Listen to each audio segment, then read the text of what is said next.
If you want to have more effortless interactions with anybody, then you need to learn how to keep a conversation going.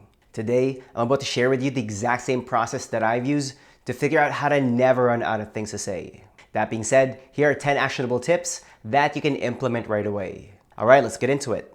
Tip number 1 is to do your research. It's totally normal to be afraid of the unknown. If you tend to be introverted and reserved, attending a social gathering can feel intimidating. This is especially true if you're going by yourself and you don't know anyone there. That being said, if you want to know how to keep a conversation going, you need to prepare in advance. Do your research and find out more about the event that you plan on checking out. And then try to anticipate what most people might be talking about. For example, if you're going to a conference, look up the speakers. If you're going to a house party, try to learn more about the organizers. The same ideas apply if you're attending a networking function. I would also encourage you to familiarize yourself with trending topics, popular shows, and current events. I know this sounds like a lot of work, but really take the time to come up with potential topics that you can discuss with others. By doing so, you'll figure out how to not be quiet and feel more confident talking to anybody. As a result, you'll be able to participate in any group conversation much easier.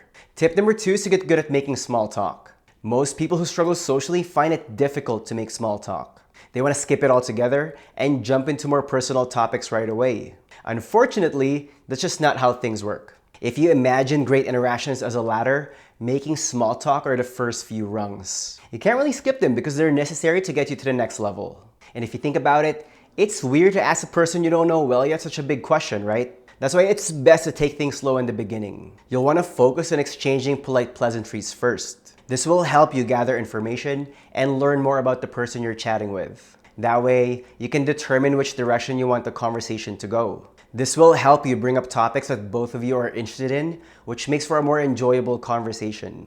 Tip number 3 is to ask more open-ended questions. Have you ever been in a situation where your conversation felt like an interview? If so, you were probably asking close-ended questions which can be answered with one word. Instead, what you'll want to do is to ask more open-ended questions. For example, instead of asking, "Do you like this event?" you can ask, "What do you think about this event? Do you see the difference?" The first question can be answered with a yes or no, while the second one requires more of an explanation. If you want to figure out how to keep a conversation going, remember to ask more open-ended questions. Doing so encourages the person you're chatting with to share more details about themselves. And if you think about it, the more they talk, the more information you have to work with, right? That could trigger other topics that both of you can discuss. If you want to know how to maintain a conversation, this is one of the best ways to do it. Tip number 4 is to practice active listening. How nice does it feel when you know someone is giving you their undivided attention? It's pretty awesome, right? If you want to learn how to keep a conversation going, you need to practice active listening as well. The next time you interact with someone, be present and really try to see where they're coming from. Lean forward to show interest and nod in agreement to validate what they're sharing. Whatever you do, avoid interrupting someone when they're talking, no matter how excited you are. Take a moment to pause and wait a few seconds before you respond. You don't need to rush yourself to say something just to fill in the void. By doing these things, you'll make whoever you talk to feel important. You'll become memorable and you'll stand out in a good way. They'll leave the interaction with a positive impression of you and they'll look forward to seeing you again. Tip number 5 is to avoid giving short responses. Those who struggle socially have a bad habit of giving one-word answers when people ask them questions. If you're wondering how to keep a conversation going, avoid doing this at all costs. Whoever you're talking to will find it difficult to keep interacting with you because you're not giving them a whole lot to work with. For example, let's say you're a software engineer and someone's wondering what you do for work. Don't just give them a short response. Instead, make an effort to volunteer information about yourself. Feel free to talk about what got you into your career and what you like about it. If you're not used to talking in this manner, then it might feel self-indulgent at first. To overcome this limiting belief, trust that what you have to say is important and that people will want to hear you out. Otherwise, they wouldn't be chatting with you to begin with, right? Tip number 6 is to explore mutual interests. Familiarity builds comfort very quickly. That's why we like people who are similar to us. If you want to figure out how to keep a conversation going, make an effort to be relatable. You can do this by exploring mutual interests as much as you can. The next time you talk to someone, try to point out things that both of you have in common. For example, let's say you and the person you're chatting with work in the same industry.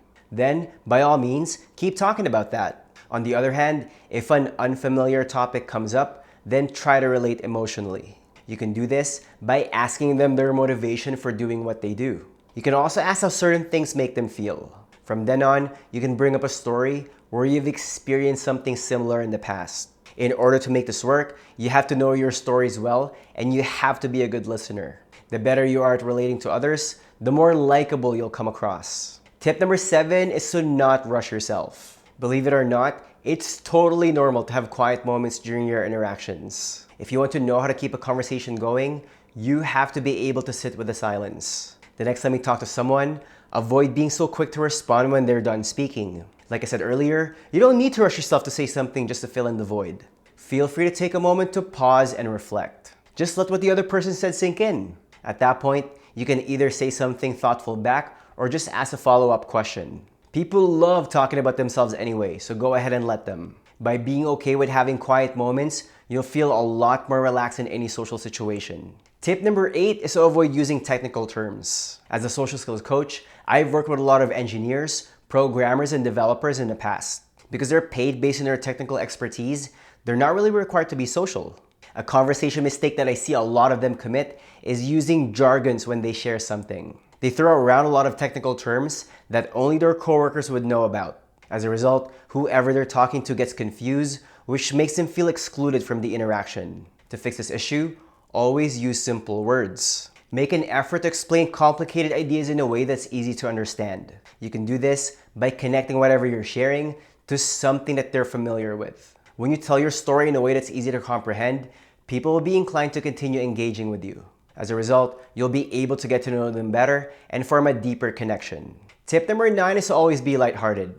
Getting to an argument is a quick way to end any interaction. If you're wondering how to keep a conversation going, always keep things lighthearted. Whatever you do, stay away from sensitive topics like religion, politics, sex, and race. A lot of people feel very strongly about those topics. You might trigger them unnecessarily if you've pushed the wrong buttons. Also, try to be more empathetic when you're talking to someone who sees things differently than you. Just because both of you have different perspectives on a particular topic doesn't make them wrong. The thing is, you don't even need to agree with them. You just have to put yourself in their situation and see things from their point of view. The irony is, even if you win a debate, you'll still lose because arguing with someone accomplishes nothing. My advice is to just agree to disagree. Instead, try to lead the interaction into topics that both of you are interested in. I know for me, I'd rather be liked by others than be right all the time. Tip number 10 is to have interactions regularly. Building any skill set takes time. That's why you have to manage your expectations and be patient with yourself. If you want to learn how to keep a conversation going, you have to put your reps in. My advice for you is to start small and practice in easier settings first. That way, you get some quick wins and build momentum in the right direction. For example, you can make small talk with the barista the next time you get your coffee. Feel free to chit-chat with the cashier at the grocery store. You can strike up a conversation with a driver when you take an Uber. By taking action consistently, you'll gain a lot of positive reference experiences. Over time, you'll develop your social confidence and figure out how to put yourself out there more. And once you do, you never have to worry about missing out on opportunities to connect with people again.